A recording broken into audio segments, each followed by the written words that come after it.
আজ আমি আপনাদেরকে নিয়ে যাব রং চায়ের দুনিয়ায়।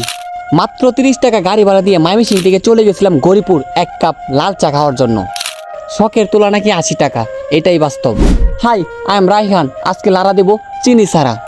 তো এটার লোকেশন কোথায় অনেকেই জানেন না, আবার অনেকেই জানেন। কলতাপাড়া থেকে গৌরীপুর আইসা যেসব অটোগুলো থামে ওইটার সামনে একটি বড় একটি বট গাছ, আর এই বট গাছের নিচেই বাবুল ভাইয়ের চায়ের দোকান। একটি লাল চা বানাতে কতগুলো আইটেম ব্যবহার করে দেখেন। কালো জিরা, লং, এলাচ, আদা, লেবু। বাংলাদেশে চায়ের আড্ডা মানে জীবনের গল্প। আমরা আসার পরে দেখতে পেলাম চায়ের দোকানে অনেক মানুষ চা খাচ্ছে। বাবুল ভাইয়ের যে চায়ের কালারটা হয় সেটা একটা অন্যরকম একটা চায়ের কালার, তো দেখতে আর খাইতে বেশ মজা। আমি কেমন একটা পাগলা মানুষ বলেন তো, 10 টাকার চা খাইতে ময়মনসিংহতে গৌরীপুর আইছি এক কাপ রং চা খাওয়ার জন্য।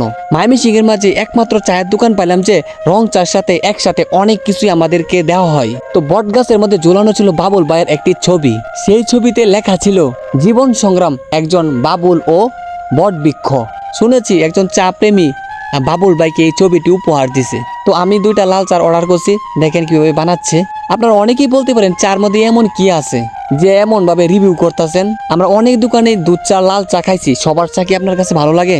একজন তো স্পেশাল আছে, ওর চা খাইতে আপনার অনেক ভালো লাগে। এই বাবুল ভাইয়ের চায়ের দোকানে বসার মতো কোনো চেয়ার নাই, বেঞ্চ নাই, তারপরেও এই বাবুল ভাইরে অনেক মানুষই পছন্দ করে আর তার দোকানে চা খাইতে আসে। ও মাই গড, আপনি একবার দেখুন চায়ের রংটা কেমন আইছে।